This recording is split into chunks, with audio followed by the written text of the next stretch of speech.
Es 9 de octubre de 2024, las 12 de la mañana y todavía estamos aquí y nos queda un ratito. ¿Por qué? Miren, porque hay un señor que colabora con Radio Esquina y para nosotros es un placer que colabore en esta emisora. Porque, amén de todos los invitados, él hace un esfuerzo enorme, aporta sabiduría, cultura y siempre es un placer escucharlo en distintas variantes. Es una persona que podríamos hablar de mucho tiempo de él porque tiene tantas facetas en su vida que, en fin, y además muy bien detallada, muy explicada, muy serio en sus temas, un excelente dermatólogo y como persona que es lo más importante, amén de lo otro. Para nosotros, bueno, el tiempo que lo conozco, para mí me ha demostrado que realmente tiene un corazón así de grande y la persona que tiene un corazón de grande es, bueno, aparte del esfuerzo que hace, viene expresamente de Sevilla a hacer programas de radio. ¿Qué más le podemos pedir? Y yo lo siento, a mí me gustan las flores en vida, no puedo... ¿Puede sonar un poco de pelota? También, no pasa nada, no pasa nada. Bienvenido, Ángel. Gracias, JJ, mi querido director. Gracias, Esperanzi, también por darme como siempre digo, la oportunidad de poder trasladar a los amigos invisibles. Pues algo de lo que a mí me llama la atención en esta vida, por eso lo titulamos Curiosidades, ¿no? Algo sobre lo que dice la música, las canciones dicen muchas cosas. Y desde luego rescatar, o al menos intentar rescatar, algo que está por allí aparcado, que es la poesía. Muy bien. Bueno, tú dentro de esas curiosidades vas a empezar con coche, ¿no? Sí, hoy tenemos una cosa que es curiosísima de verdad. Yo cuando me enteré, como me entero de tantas cosas, por allí de refilón, pues dije, ¿eso es posible que hubiese ocurrido? Pues sí, ocurrió. Ocurrió una gran estafa que hizo Hitler. Vaya. Y además, y nada menos que con el Volkswagen Escarabajo. Anda. ¿Cuántos de nosotros no hemos conducido un escarabajo? O parecido. O soñado tener un escarabajo. Sí, es verdad. Bueno, pues cuando queráis, aparte de que hay una cosa que se me ha quedado en el tintero y que quiero pedir perdón, y es haber dicho buenas tardes. Ah, bueno, buenas tardes. Bueno. Buenas tardes, amigos invisibles. Bueno, bienvenido, Ángel. Bueno, cuando terminó la Primera Guerra Mundial, la Gran Guerra, Alemania quedó hecha unos zorros. Entonces intentaron recuperarla. Al tomar Hitler parte del poder, pues idearon una forma de recuperar Alemania y era hacer carreteras, autopistas, ¿no? El tren era un poco menos viable en esos momentos, tardaba más porque el tren hay que hacer primero las vías a ver por dónde va a pasar, después construir las maquinarias, etcétera. Mientras que las autopistas, pues ya sabes, se hace el trazado, que no es fácil, se cumple con lo que dicen los ingenieros de puertos y caminos, y ya tenemos las autopistas, que parece fácil, pero insisto, no es tan fácil, pero menos difícil que el ferrocarril. Ahora había un problema, Alemania no tenía coche. En aquella época, según las estadísticas, había un coche por cada 5 familias. Entonces iban a tener unas grandes autopistas, pero no tenían coche. Y Hitler tenía una institución, no sé si le suena, porque hace tiempo en un país suramericano en el que existe hoy en día una dictadura, país caribeño muy bonito, pues lanzó la idea el dictador de entonces de crear el Ministerio de la Felicidad. Bueno, pues Hitler tenía un instituto que se llamaba Fuerza a través de la Alegría. Y mediante ese instituto, que se llamaba KDF Wagen, pues se empezó a dar forma, KDF Wagen era el coche que la institución Fuerza a través de la Alegría querían que se construyera. Hitler conoció a una persona cuyo apellido tiene que sonar, Ferdinando Porsche. Hombre, otro. El monstruo de la ingeniería automovilística. Hicieron buenas migas y al cabo de cierto tiempo pues recibió Ferdinando Porsche el encargo de construir ese KDF-Wagen, el Volkswagen, el coche del pueblo esperanza. Y teniendo en cuenta las características, la situación histórica, las crisis, ¿cómo lo fabricaron? Claro, lo fabricaron con unas condiciones un poco acertadas, acertadísimas. Primero, que tenía que transportar 5 personas. Segundo, que podía llegar hasta 100 kilómetros por hora, con un consumo mínimo de combustible. Tenía que necesitar poco mantenimiento y costar menos de 990 marcos. ¿Qué pasa? Que, bueno, eso Ferdinando Porsche dijo que sí y puso en marcha toda su conocimiento, toda la maquinaria para diseñar ese coche. ¿Y crees que fue fácil No para los alemanes comprarlo? ¿Y cómo creías que lo iban a pagar? Eso, teniendo en cuenta la dificultad económica, el contexto y con las características del coche. Allí es donde interviene el tema gris, rojo, el color que queráis que darle. El pago se iba a hacer por adelantado, TJ.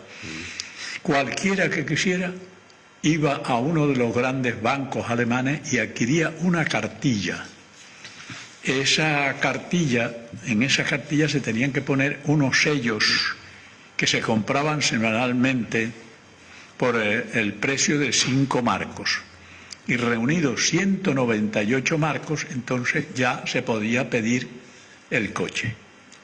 Bueno, esto me recuerda, yo creo que alguno de vosotros puede recordar algo que pasó también en España. Lo que pasa es que en España sí se cumplió, no hubo estafa, desde luego.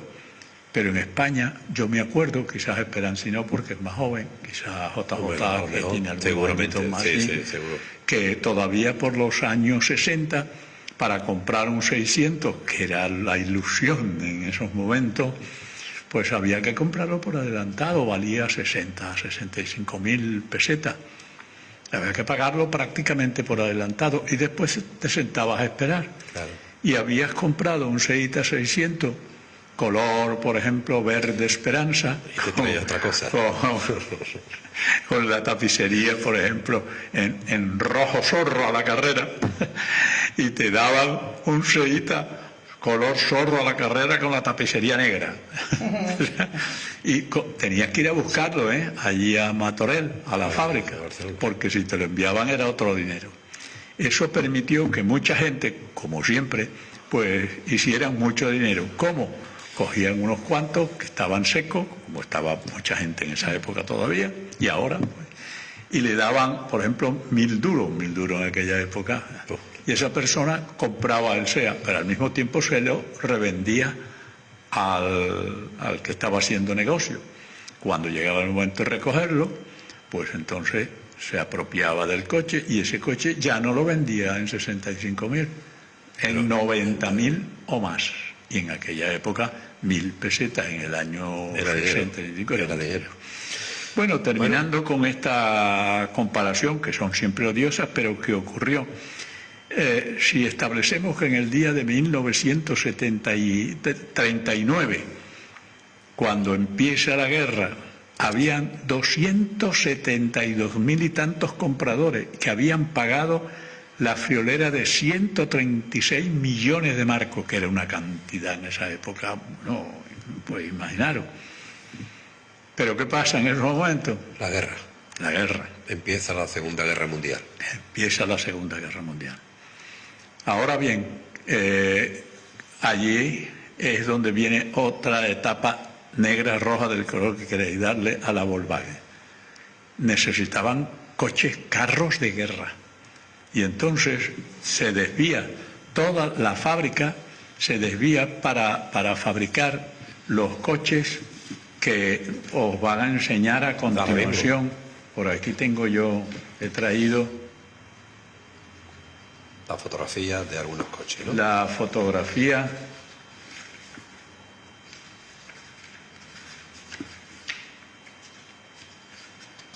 de los coches que se que se fabricaron. Este es el famoso escarabajo.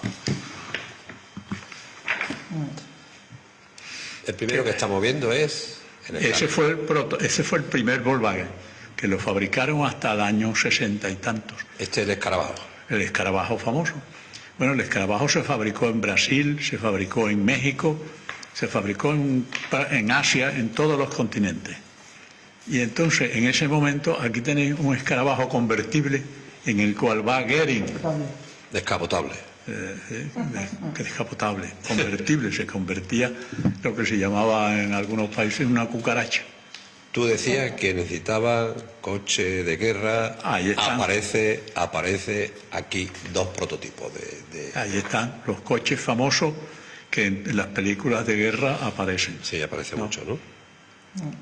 Este es el Volkswagen tipo 82 y este es, creo que es el 166. También Volkswagen los dos, ¿no? Los dos, sí. Eso para que veáis cómo evolucionó el tema, ¿no? Ahora, cuidado, el programa de ahorro sigue en marcha. Y si habíamos dicho que habían unos millones de marcos invertidos, al finalizar la guerra no hay esa cantidad, hay 290 millones de marcos, Esperanza, invertidos, comprados por la gente, porque estaban tan convencidos de que Alemania iba a ganar la guerra, de que siguieron comprando los bonos. Y 340.000 compradores, querido director. Madre. Imaginaros lo que eso significa, ¿no? Y todo ese esfuerzo que habían hecho esos compradores, imaginaros lo que pudo ser durante la guerra ahorrar para comprar sus bonos semanales. Un sacrificio enorme, Un sacrificio tremendo. Eso no se habían construido coches. Eso se había perdido todo, perdido. Muy bien. Porque se habían dedicado a fabricar, como os he traído, la muestra de vehículos de guerra. Y eso sí, vehículos, por ejemplo, Goering lo habéis visto disfrutando de un escarabajo convertible, un escarabajo... Los jefes, desde luego, siempre son jefes. Bueno, y... Termina la guerra. Termina la guerra. ¿Y qué pasa ahora? ¿Qué pasa ahora? Con los compradores y toda la historia. Los británicos... esa zona le quedó a los británicos y entonces los británicos gestionaron la fábrica Volkswagen hasta aproximadamente 1948. En 1948 le da la fábrica a la República Alemana. Entonces, Alemania en 1960 constituye lo que hoy conocemos como la Volkswagen. Atención, amigos invisibles, la Volkswagen produciendo de verdad coches en condiciones no se establece como empresa privada hasta 1960. Bueno, hoy en día ya sabéis que la SEAT ya es de la FIA y allí hay el Cupra, o sea que las empresas van fusionándose una con otra. Volkswagen se ha apoderado de una cantidad enorme de empresas, un monstruo de la industria automovilística. El escarabajo fue durante muchos años el coche más vendido en el mundo. Las empresas automovilísticas, habían enorme cantidad de empresas y al final, ¿cuáles suenan? La Audi, también alemana, la Volkswagen, la SEA en España, que es la Fiat italiana, y las la Peugeot, la Renault, Cinca prácticamente ha desaparecido el mercado, si mal no recuerdo, y quedan las compañías norteamericanas, ¿no? ¿Y las japonesas o coreanas? No, las japonesas que están apretando, hombre, y los chinos que no lo dejan entrar, porque como entren los chinos con los vehículos chinos se acabó. Ya veremos. Bueno, pues ¿qué se hizo? Que hubo juicio durante 10 años y al final, cuando la Volkswagen se hizo empresa privada, como no le convenía llevar la rastra a nivel internacional de los juicios que tenía, más de 150.000 juicios, pues propuso algo que solucionó en parte el problema, y era que al que quisiera comprar un Volkswagen le daban condonaban una cantidad de dinero, unos 1.000 y pico de marcos, y el que no quisiera comprar un Volkswagen le daban unos $300 aproximadamente. Bueno, como yo digo, casi 150.000 compradores solucionaron su problema de aquella estafa que hizo Hitler prometiendo construir el famoso coche del pueblo. De la felicidad, ¿no? Que al final se hizo, pero se hizo una vez terminada la Segunda Guerra Mundial. Bueno, la otra curiosidad que nos trae es un personaje especial. Sí, ¿no? sí, hombre. Muy especial y además muy nombrado. Y alrededor de su nombre hay mucha mitología, ¿no? Sí, hay muchas cosas creadas alrededor de Alejandro Magno. Y es que, como algunas veces, yo no repito, a fuer de ser pesado, que no veo mucha televisión, veo las películas en la televisión, veo algunas series que de verdad son buenísimas, a mi parecer, y algunos programas que me aporten algo, ¿no? Lo que no veo son cosas que lo que traen son miserias humanas. Y echaron la película de Alejandro Magno, esperad. Y ahí está insuperable el trabajo que hace Richard Burton. ¿Os suena el nombre de Richard Burton? Bueno, un artistazo como la copa de un pino. Él hace un papel de Alejandro Magno estupendo. Alejandro Magno murió a los 32 años. Era hijo de un rey, Filipo, y de una también descendiente de reyes, Olimpia. Ahora bien, ¿qué pasa con Alejandro Magno? Que según lo que yo he repasado muchísimo desde que era chaval y me gustaba la historia, empecé a estudiar la historia. Y cuando había aprobado prácticamente casi todas las materias de primer y segundo curso, tuve que dejarlo por cuestiones mías de salud. Bueno, él se creía un iluminado y la gente lo creía que era un hijo de dioses y él intentó hacer la cama para que la gente aceptara su autocracia, porque era un autócrata. ¿Qué pasa? Que él sufría epilepsia, según todo lo que se ha podido investigar. Y entonces la epilepsia en aquellos momentos, incluso los griegos Esperanza la tenían como el mal de los dioses, el mal sagrado. Tenía 2 ojos diferentes en color. Y perdón por los 2 ojos, pero quiero hacer hincapié en eso. Porque muchas veces se dice, no, tenía los ojos. No, yo digo ahora mismo, los 2 ojos eran diferentes. Para que no se nos olvide. Eso se llama heterocromía. Un ojo era amarrón y el otro ojo era azul. ¿Os figuráis? Cuando alguien iba a hablar con Alejandro y Alejandro se lo quedaba mirando fijamente, un ojo marrón y el otro azul, aquello impresionaba. Lógicamente, eso le servía más para elevarse sobre los seres humanos, los demás. Y tenía otra cosa, que él se creía que era la reencarnación de Aquiles. ¿Por qué? Porque su madre venía de descendencia directa de Aquiles. Por lo tanto, él empezó a resurgir, a hacer resurgir todas las historias, todo lo que había hecho Aquiles, e intentaba que la gente entendiera que Aquiles era prácticamente un semidios, que era verdad que era un semidios. Heracles y Dionisio eran los 3 elementos de la mitología griega a los cuales tenía como patrones celestiales Alejandro Magno. Por eso va a la tumba de Aquiles, le deja rosas, etc. Por eso también se lía con un jovencito, lo cual no era extraño en aquella época, igual que Aquiles y Patroclo, él tiene su jovencito que es Hefestión.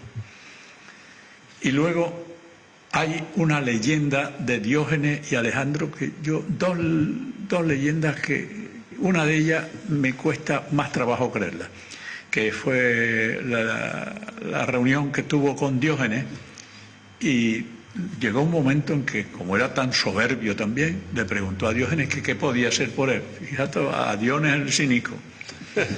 Y Diógenes el cínico le contestó que te aparte, que me está quitando el sol, tío. Y luego dicen también que Alejandro Magno le dio la espalda y tranquilamente se fue, no sin antes decirle, si no fuera Alejandro, me gustaría ser Diógenes. Mira, a mí me cuesta trabajo que un hombre como Alejandro Magno pues estableciera un diálogo de ese tipo con Diógenes, ¿no? Pero bueno, ahí está. Y otra es la del nudo gordiano. Ese es más creíble, porque como era un gran estratega, un gran militar, había aprendido desde chico con su padre todas las estrategias militares de entonces. Cuidaba su cuerpo, era lo que hoy podríamos llamar un fisioculturista, porque como creía enormemente en la reencarnación, esto hace que nos vayamos un poquito hacia atrás cuando he dicho lo de Aquiles. Él se creía en parte la reencarnación, que era la reencarnación de Aquiles. Porque él creía en la reencarnación y su cuerpo lo cuidaba, es más, dejó unas órdenes estrictas que tenían que cumplir para conservar su cuerpo, porque él cuando reencarnara quería tener su cuerpo, podía reencarnar, por ejemplo, en Ángel Alberto Núñez Moreno, pero Ángel Alberto Núñez Moreno debía de tener el cuerpo de Alejandro Magno. Con lo cual, fijaros hasta dónde llegaba su ego personal. Su ego, ¿no? Bueno, pues otro misterio tremendo es la muerte. ¿De qué murió y cómo murió Speranzi Alejandro Magno? Hay muchas cosas al respecto. Lo cierto, lo que sí se tiene seguro, según todos los historiadores de aquella época y todos los que han posteriormente, especialmente Plutarco, pues es que él empezó con una parálisis flácida en los miembros inferiores, por los dedos. Siguió con las piernas, siguió todo el cuerpo y se quedó paralítico. Y aquí es donde viene el gran misterio. Estuvo muerto 6 días. Hay que repasar la historia, a ver quién está muerto 6 días sin corromperse en aquella época, en aquellas temperaturas. Yo, como nací en el Caribe, conocí esa circunstancia. Es más, mi tío Antonio, que en paz descanse, él preparaba los cadáveres. Había que inyectar los cadáveres cuando ya se tenía la certificación del médico o se sabía que había muerto antes que llegara el médico. Pues se le inyectaba formol en las venas, varios litros de formol. Mi tío lo hacía y mi tío me enseñó. Y da la casualidad que cuando yo tenía 14 para 15 años, se murió mi padre. Y entre los dos preparamos a mi padre para que no se corrompiera. Y al año siguiente se murió mi tío y lo preparé yo porque ya yo estaba, ya sabía cómo hacerlo. Es de las casualidades de la vida. ¿No? Pero en un clima como el donde murió este hombre, pues un cadáver en 24, 48 horas ya se empieza a corromper. Y él estuvo 6 días medidos, eso no hay fallo en la historia, 6 días medidos. Y a los 6 días fue cuando ya empezaron los signos de rigidez cadavérica, ya cerró las pupilas, ya se opacaron, porque seguía con los ojos abiertos, uno marrón y el otro azul. Aquello tuvo que ser impresionante. Eso tuvo que ser impresionante. Una persona que aparentemente está muerta, que no se corrompe y sigue con los ojos abiertos, pues, y uno marrón y otro azul.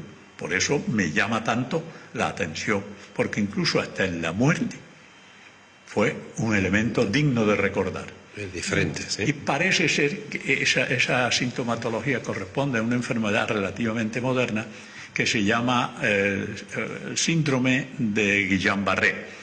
En principio se dijo que era una virosis, pero después parece ser que corresponde más a que sí, puede haber una virosis, pero esta virosis despierta un fenómeno autoinmune en el cual se destruye los nervios que transmiten la motilidad, primero de los miembros inferiores y después de todo el cuerpo. Y la persona se queda paralítica, una parálisis flácida, y se queda con una respiración mínima, con un metabolismo muy baja, con una respiración que ni se siente. Ese es un fenómeno que está incluido dentro, una variante incluida dentro del síndrome de Guillain-Barré. Eso es lo que podemos decir hasta ahora, y yo he traído a los amigos invisibles. ¿Dónde reposa el cadáver? Bueno, esa es otra historia. reposó muchos años, siglos, incluso en Alejandría. Pero cuando hubo una revuelta cristiana en aquella época y empezaron a quemar todo lo que significaba lo anterior, los dioses, los jefes, etcétera, pues sus seguidores, al parecer, lo vistieron, lo disfrazaron de San Marcos, y lo metieron en la tumba de San Marcos. O sea que, ojo, que puede ser que muchos que hayan ido a la tumba de San Marcos allí hayan rendido pleitesía a Alejandro Magno en vez de a San Marcos. Bueno, la última vez que estuviste aquí quedaste algo pendiente, ¿no? Hablaste de un caso muy específico, característico, haciendo referencia al exorcismo en Nicaragua, ¿eh? Sí. Ese caso quedó pendiente y hoy sí lo traigo. Hoy lo traigo y termino ya, salvo que alguien indique algo, que llame o que pida información a Radio Esquina, pues sobre exorcismo, la información que quieran. Hubo una noticia que fue encabezada generalmente con palabras como esta: el exorcismo que mató a Vilma Trujillo, el explosivo cóctel de religión, misoginia, ojo, e ignorancia por el que quemaron a una mujer en Nicaragua. Así, repito, lo titularon en 2018 la noticia. Yo intenté investigar, hace años lo dejé, y ahora con motivo de, como traje el programa del exorcismo, porque vi la película esta del 2005, que os recomiendo si no la habéis visto, que es la película sobre la vida de la alemana, que los norteamericanos la pusieron como ellos creen que deben de ponerla, en fin. Como película es formidable. Tenía 25 años cuando empieza Esperanza, y con manifestaciones paranormales. Empieza con contorsiones, empieza a hablar cosas incoherentes, a perder el conocimiento, a tener insensibilidad, ¿no? Y todo esto, claro, esto ocurre en una aldea metida en las selvas más inhóspitas de Nicaragua, que están a más de un día entre piraguas, selva, caminando, etcétera, de un sitio donde hubiese médico con un hospital de la selva. Pues podéis imaginar el hospital que podía ser, ¿no? En fin, ¿qué ocurre? Que ella empieza a decir que es el demonio que la posee. La familia empieza a creer que el demonio la posee. Empieza a decir cosas. Un familiar de ella dice que le había dicho a su hermana que estaba embarazada que no iba a parir un niño, que iba a parir una serpiente. Empieza a decir cosas, ¿eh? Esta aldehuela se llama El Cortesal, ¿no? Tiene un pastor evangélico, y hago hincapié en el tema evangélico, no porque vaya contra la religión, ni contra esa, ni contra ninguna. Un joven de unos 23, 24 años.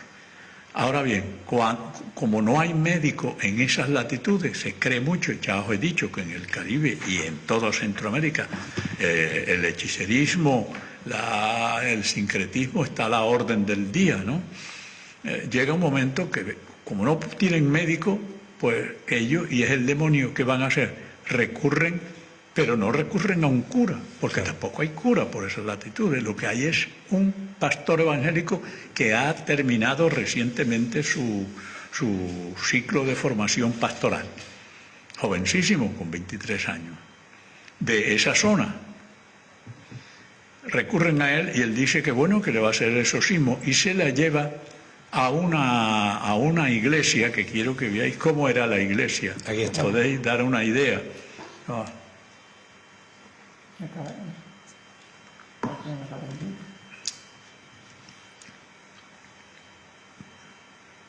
Ahí estamos viéndola.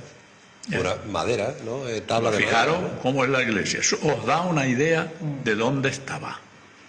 Allí la tienen durante varios días, sin darle agua, sin darle comida, haciéndole el exorcismo. Y aquí es donde yo remarco el tema evangélico.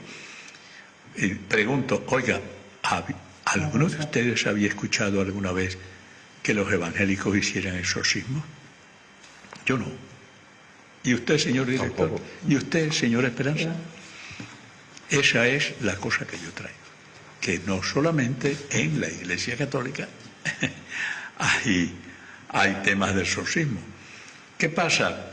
Que luego ella intenta, cuando se da cuenta de lo que tiene encima, intenta escapar y no puede.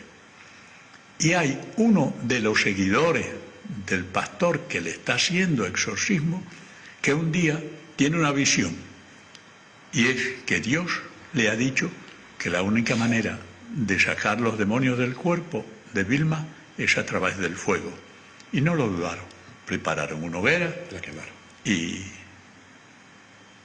¿Qué? Que la quemaron. La quemaron. Que la quemaron. Y tendríamos que hacer un programa especialísimo para intentar desenmarañar a partir de este momento qué fue lo que pasó. Porque el tema judicial es escabrosísimo, las diligencias hechas, lo que pasó, los testigos, las condenas, etcétera. Yo lo dejo aquí. Bien. A ella la sometieron al fuego, le produjeron unas quemaduras que dio la casualidad que la familia, como no la dejaban entrar a la iglesia, cuando fueron nuevamente a la iglesia y vieron que estaba encendida una hoguera, que había humo, que habían gritos, pues la rescataron. Ahora llévala desde esa zona, viaje por toda la selva hasta el hospital ahí pudieron hacer pocas cosas, un hospitalito en la selva, la envían a una capital de provincia donde ya la atienden con más medios, pero no pudieron hacer nada por ella y murió. Muy bien. En el fondo, por eso digo que hay que estudiar muy bien el tema. Al parecer, de ahí el hecho de que Vilma fuera condenada es porque al parecer, insisto, había sido infiel a su marido. Y en aquellas zonas, amigo mío, el tema, allí no hay libertad femenina de ningún tipo. Ahí es donde me gustaría ver a mí a muchas que dicen aquí que son feministas y enseñan las mamas en las iglesias. Allí me gustaría verlas defendiendo los derechos de la mujer. O en Arabia, desde luego. Por ejemplo. Por ejemplo.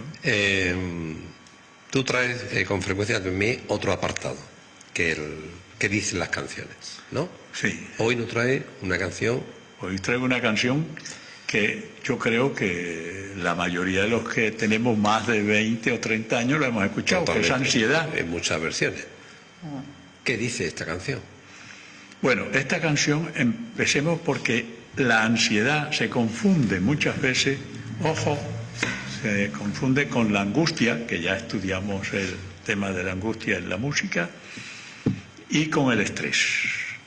Y una persona que tiene ansiedad va al médico y el médico, pues, ¿qué queréis que os diga? Yo no voy a tirar piedras en mi propio tejado, pero tengo que reconocer que algunas veces, pues, usted no se preocupe. Usted lo que tiene ansiedad, eso es ansiedad, estrés, que está usted un poquito preocupada, que tiene usted algo y tómese esto. Y eso ha hecho que los ansiolíticos, el tratamiento para la ansiedad, Esperanza, supongan un porcentaje elevadísimo de las compras de medicamentos. Millones, no voy a nombrar los millones porque yo lo estuve averiguando y la verdad es que me pone los pelos de punta, como dice el poeta. Es increíble los millones que se gastan a nivel mundial en ansiolíticos, lo que está montado detrás de la ansiedad. A ver, ¿quién no se ha tomado alguna vez una benzodiazepina, un diazepam, no? Todo. Casa. Yo creo que casi todo. No, yo me lo he tomado más de una vez. Sí, y yo. Así que, y ojo, como se confunde con la angustia y con el estrés, pues allí tenemos. La ansiedad, señores, no es una emoción. La emoción es algo que se siente como una ráfaga, que cuando llegue el momento veréis lo que es una ráfaga. la angustia persiste y aumenta y cada vez es mayor. La angustia, según la RAE, leo, es un estado de agitación, inquietud o zozobra del ánimo y supone una de las sensaciones más frecuentes del ser humano. A eso, pues, hay que añadirle un poquito del mundo de la psicología y la psiquiatría, que dice que es un sentimiento complicado, displacentero, que se manifiesta mediante una tensión emocional acompañada de un correlato somático. Es decir, estoy angustiado y no solamente me siento mal, sino que el corazón me palpita.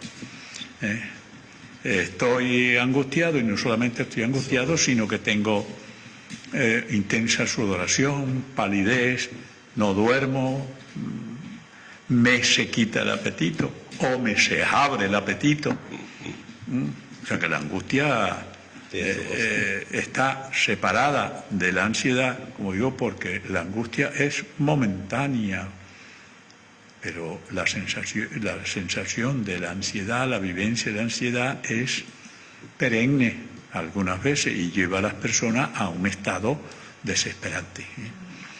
Bueno, pues si y decís, bueno, ¿y qué tiene que hacer la ansiedad con la canción Ansiedad? Bueno, pues ahí está la paradoja de la vida. Si la ansiedad es una sensación tan desagradable, ¿cómo es que Chelique Sarabia, ese venezolano, compuso una canción que se llama Ansiedad, que está traducida a más de 100 idiomas, que ha sido cantado por los mejores cantantes del mundo a partir de 1956, que incluso este servidor, cuando todavía por los años 60 se podía llevar una serenata, la primera serenata que yo llevé, Speranzi, la primera canción que canté fue Ansiedad. Pues si tú me permites, vamos a escuchar dos versiones interpretadas por distintas cantantes. En este caso, la primera, María Teresa Sacín. ¿Te parece? Bien, bien. Venga. Oh, esa voz. Venga.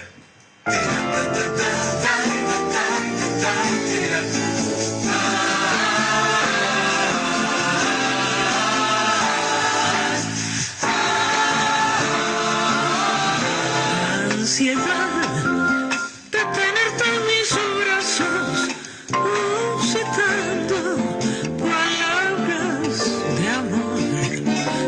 Ansiedad de tener tus encantos y en la boca volverte a besar. Ansiedad de tenerte en mis brazos, citando palabras de amor. Ansiedad de tener tus encantos y en la boca volverte a besar. Tal vez esté llorando. Y la otra versión, quizás, Ángel, esta la más escuchada, ¿no? La que ha llegado a nosotros con más difusión, ¿no? María Teresa Sacín, que tenía una voz impresionante, y la siguiente... Es la que digo yo que nos ha llegado con más impacto, ¿no? La versión de Nat King Cole, ¿no? Esa ha llegado más, ¿no? Sí. Ha llegado más. Bueno, hay que oídos. tener en cuenta que Ansiedad estuvo prohibida en España durante un tiempo. No puedo acordarme ahora exactamente cuántos años, pero por lo menos 3 años estuvo prohibida. Por aquello de que eso de tenerte En mis brazos. en la boca, volverte a besar. Bueno, vamos a escuchar un poco de Nat.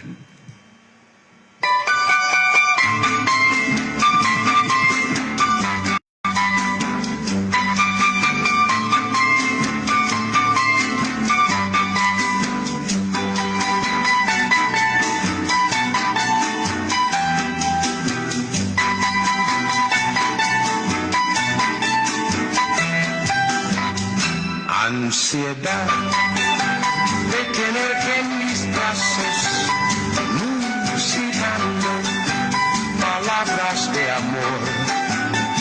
Ansiedad de tener tus encantos y en la boca volverte a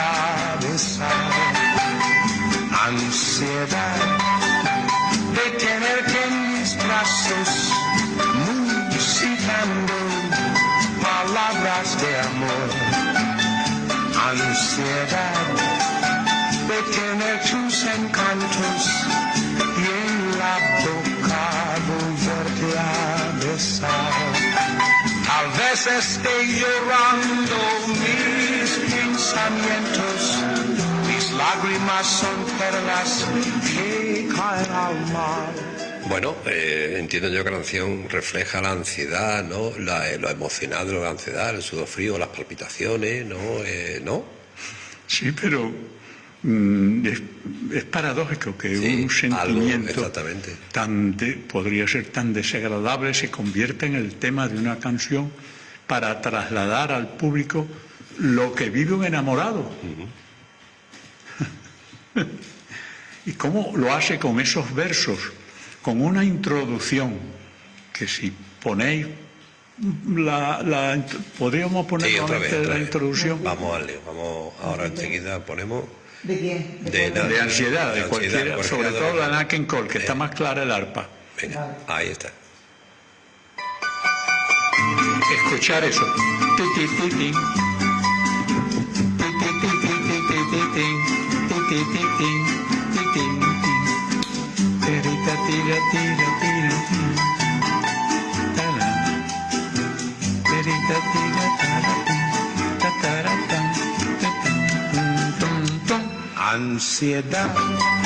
Esa introducción, escucháis, tirititititiritan, titiritan, eso se hizo famosísimo. Y es más, todas las versiones las respetaron curiosamente íntegra. O sea, es muy difícil conseguir. Yo he escuchado muchísimas versiones de Julio Iglesias, de todo.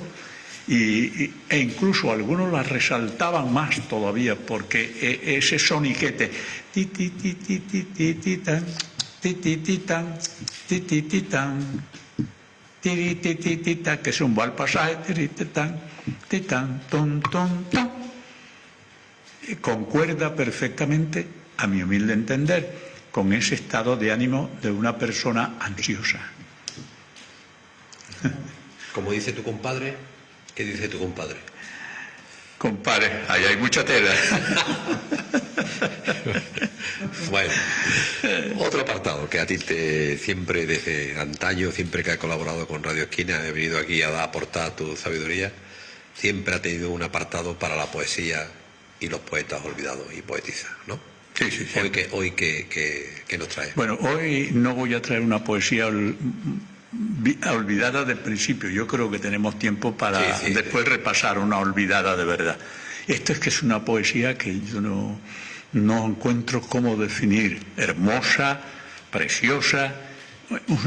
¿Cómo se puede decir tantas cosas con tan pocas palabras? ¿No? Esta poesía se llama Amigos y es de una persona por la cual siento una enorme admiración, que me está escuchando, que es el profesor de románica José Luis Pérez Fiullat de Málaga, y un poeta muy premiado que escribió esta poesía y, como digo, para mí es una de las poesías actuales de este siglo con más valor que he leído. He leído muchísimas, pero como esta ninguna. Pues la va a leer, pero con el fondo de la primavera de Vivaldi. Como una ráfaga. Eso es, ¿eh? Venga. Despacito, ahí de fondo. Venga. Venga. De fondo, Esperanza.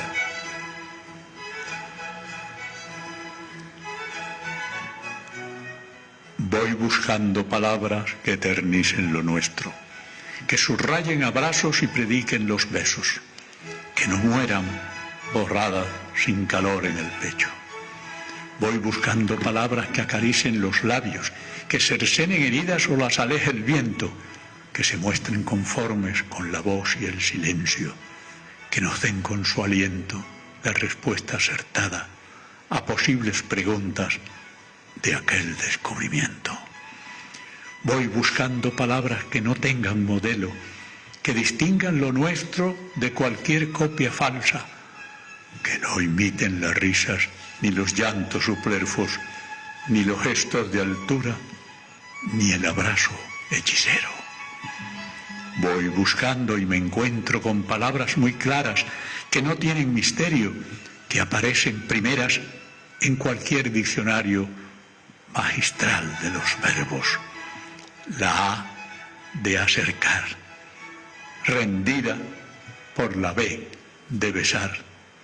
Son palabras sin moras ni celadas nocturnas, sin roturas ni estrías, sin espinas clavadas, sin caminos angustos ni empedradas veredas. Marcan sílabas fuertes y de un ritmo sin par. Me he atrevido a escribirlas a sabiendas que donde ellas queden impresas, nadie podrá borrarlo. ¡Qué maestría escribiendo! Esto es escribir, y no tantas cosas que hay por ahí con palabras huecas que al final no dicen nada, que es uno de los graves problemas que tiene la poesía, y por eso la gente no la lee, porque lee un poema y al final el poema no le dice nada, no lo puede entender, porque son palabras huecas. Es complicado. Es complicada, la poesía es muy complicada, es preciosa, es bella, le podemos poner todos los adjetivos que querramos magnificándola, pero hay que respetarla un poco, ¿eh? Perdón que te interrumpa, pero cojo el tema y me embalo. No se es poeta porque se escriba en un papel unos cuantos versos y ya está. Podemos decir algo más de José Luis, ¿no? De José Luis, no. De José Luis, en cuanto a poesía, no. Pero sí puedo reseñarles que este poema pues está versado, está puesto en música por doña Silvia Olivero Anarte. Se consigue en la editorial Algorfa, y el poema pertenece al poemario Caleidoscopio Interior de editorial Albaeno, no con alba, con B, la vidental, no la B, labial, que yo de chico me aprendí la diferencia entre los dos, porque mi maestra me enseñó la B de vaca y la B de burro, y eso no se me olvida. Bueno, pues ahora va a decir una poesía olvidada. No, Todavía pero no. os tengo que recomendar un poemario de José Luis. Venga, que se llama La unión hace la gesta. Repito, La unión hace la gesta, editorial Algorfa. Yo, como soy de toda mi vida, mi padre me enseñó mi gente emigrante de las Canarias, a que no existen prácticamente diferencias entre los seres humanos. Las diferencias las dan la cultura en la que te has creado, la religión a la que te han obligado o que te han dado sin tener tú ni idea de qué estás diciendo.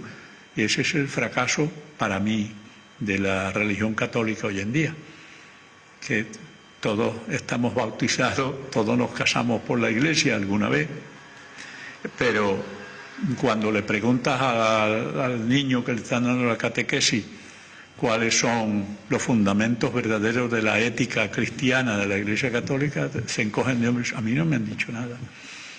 O sea, cuando le preguntas a alguien que va con un sirio en Semana Santa cosas sobre la ética del cristianismo, sobre Cristo, tampoco te responde. Claro. Entonces, hay que tener un poquito de respeto. Y me lo enseñaron desde chico. Y este poemario a mí lo he leído 3 veces como mínimo, porque es un verdadero canto a España. Esta España que hoy en día está sufriendo muchísimo pues su desgajamiento, ¿no? Y él hace un canto a España e invita a la unidad cultural y religiosa de sus pueblos sin discrepancia ninguna. O sea, pide reflejos de bondad también, esperanza, y para los que huyen de la miseria, de las guerras. O sea que es un poemario que vale la pena leer. La unión hace la gesta, se llama así. Sí. Y al final tiene 2 poemas que son también maravillosos, para uno que es Federico García Lorca y otro poeta, Emilio Prados, ¿no? Sí, señor. Bueno, ahora sí, una poesía olvidada. La poesía olvidada. Esta sí está olvidada.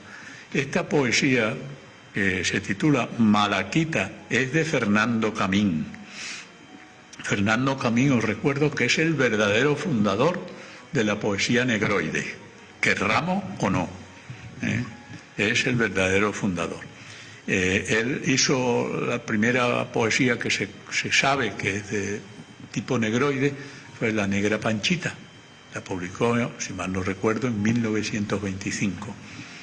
Pero hizo esta Malaquita que no tiene desperdicio. Os la digo. Esta es la negra Panchita, con sus ojos montaraces y su faz de malaquita, y sus chancletas locuaces. La que en la plancha desquita, rebelde el pelo en dos haces, lo que pierde a la bolita con los chinos contumaces. Oh, negra, negro enero, como un pozo petrolero, tinta en que bogan 100 lunas. Sin el vigor de tu mano, harían menos fortunas el chino y el asturiano. Vaya un soneto. Y os diréis, estimados amigos, escucha, os dirás tu esperanza, bueno, eso de faz de malaquita, si la malaquita es verde. Bueno, la malaquita es verde, pero da la casualidad que muchas mujeres negras, mujeres esclavas, y después cuando ya no eran esclavas, que no habían esclavos en América, seguían siendo las amas de cría de muchos negros y de criollos y de españoles y de gente venida de todo el mundo a América. Ellas eran las que le daban de mamar a los niños de las familias con dinero, con mucho dinero. Y en su cara había una sensación que es lo que transmite hipotéticamente la malaquita, con la confianza, la tranquilidad. Por eso él dice que su faz de malaquita, o sea, le transmite paz, tranquilidad, y sus chancletas. Ya sabéis que las chancletas, hay quienes se equivocan porque creen que las chancletas se inventaron en Marbella, la inventó la Yete, la sociedad Yete aquella. Y no, señores, las chanclas tienen un montón de nombres: chanclas, chinelas, zapatillas. Las chanclas estuvieron en Asia, en Mesopotamia, las chanclas estaban en África, las chanclas las tenían los incas, las chanclas las tuvieron los mayas, de diferentes modelos, diferentes formas de concepto para fabricarlas, pero existían. Cuando dice lo que pierde a la bolita con los chinos contumaces, es que jugaba, las negras se iban a jugar. A las ruletas iban a jugar, y entonces a la bolita le ponían eso que ponen en las calles muchas veces, sí, con 3 cacharritos los chinos. Ah, sí, sí. Y luego cuando dice al final, en el terceto final, sin el vigor, hace un reconocimiento al trabajo de las negras y por ende enriquecimiento, claro. Ahí está. Sin el vigor de tu mano harían menos fortunas el chino y el asturiano. Se incluye él, que el asturiano. Perfecto. Reconoce que sin la mano de obra de los negros, América no sería América. Excelente, como siempre, querido amigo. Muy bien. Bueno, me queda despedirme, ¿no? Despedirte, decirte, ¿tiene previsto algún acto especial no, del horizonte? Ahora mismo estoy intentando a ver si se puede publicar un libro, que es un libro que contraviene prácticamente todas las normas de publicación. Y estuve con una editorial muy conocida, pero por lo visto sus fundadores, por lo visto no son así. Son de una religión que no están de acuerdo con el sexo y me lo han rechazado porque dice que no publican cosas eróticas.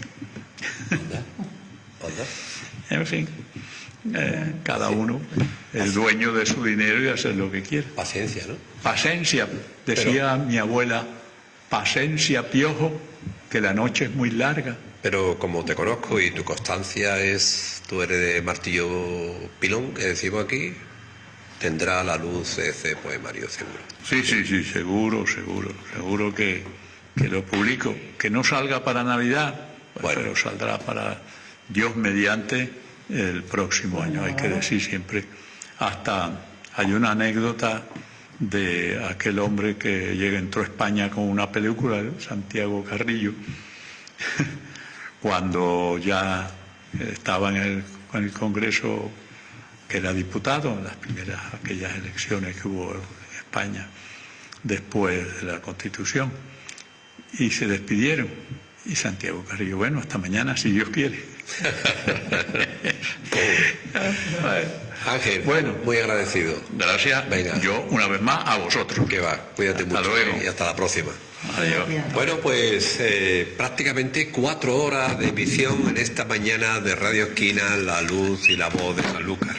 En fin, nos despedimos hasta el viernes, que creo que ya está bien, ¿eh? En fin, muchas gracias, Esperanza, por tu gran producción y elaboración y dedicación a los invitados, y está siempre atenta a este programa.